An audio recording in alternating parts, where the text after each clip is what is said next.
Joints stiffen as we get older, and our upper thoracic spine is particularly prone to this. If we don't do counteractive exercises, then we can end up getting to a kyphotic position, similar to our favourite sitting shape in the armchair.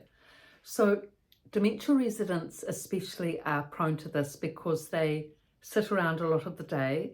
Many of them are on walkers, and if they were doing counteractive stretches and strengthening exercises prior, now with present memory loss, they forget to. So that's why it's really important for dementia residents and dementia units to go to the regular daily exercise classes, because there at least they can do counteractive external rotation shoulder exercises, which help reduce the adhesions and the stiffness in the shoulder joints. There's other more advanced exercises, but often with frozen shoulders, etc. Into the bargain, it can be quite difficult for dementia residents to achieve this. Now, I've written books on this topic, The Resident's Voice and The Resident's Rise. I'm a former physio. Both books are on Amazon and on my website, description below. So, continuing with stiff shoulders and upper back problems. So, if the dementia resident gets into that kyphotic position, kyphosis being a curved thoracic spine when the joints are stiff. If they're in that position, of course, it's quite difficult once they've arrived there and the joints are stuck and stiff to release them. So that's why it's important to prevent the kyphosis or the stiffness in the first place. And that's where the exercise classes come in. And in dementia units that I worked at, they had exercise classes twice a day, which is incredible, when in the rest of the retirement village, exercise classes were just twice a week.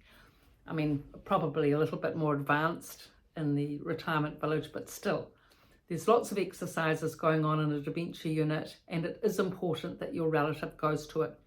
Now, for elderly women with Alzheimer's, of course, they lose confidence, don't they? They lose confidence in themselves, they lose confidence because their present memory's gone, and they can tend to become round-shouldered, kyphotic, head dropped and stooped and shuffling, which is a very depressed sort of a gait.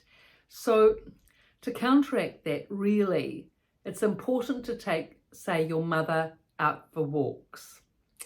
A good, brisk, lovely walk out in the fresh air and sunshine. Encouraging your mother, stand up, mum, look at the lovely, birds, and there's so many birds out now, it's spring and all the daffodils are coming up, and isn't it beautiful? And encourage her to look up at the trees and to look up at the sky and straighten her shoulders and long wide steps. Do away with the walker, arm in arm walking's the best, and go out and have a good, brisk, lovely walk. Encouraging your mother all the way. If she's shuffling, bigger steps, mum. If she's stooped, stand up straight, mum. If she's looking down, look at the trees, mum. Just encouraging her, because otherwise we get older, we get stooped, we get depressed, we get Alzheimer's, and then we think everything's caving in and you just sort of start to look like a little, however. Whereas if you stand up straight, tall and confident, you're in a much better position in the world and for others to respect you because of it. If you're round and stooped and shuffling, people tend to pass you by. In the unit where I worked, there were two men, one former army officer, another had been a really hard worker all his life in various businesses.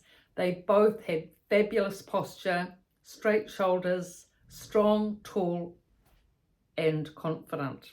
They'd been confident men all their lives, and they never lost that when they came into the unit, and it showed in their posture. They had lovely straight shoulders. So if someone comes into the unit like that, make sure that they keep that up, because then of course they're not going to be prone to stiff necks, sore backs, or frozen shoulders, and everything else that comes with having a bent kyphotic posture. So please subscribe if you haven't. Please pass on the links. And the books are good reading. They're essential reading for relatives going into dementia units. So if you like reading, You'll find these are a good read. Even if you don't like reading, they really are essential reading for someone coming into a dementia unit, and as a relative, you being informed. So thank you, and please pass on the links.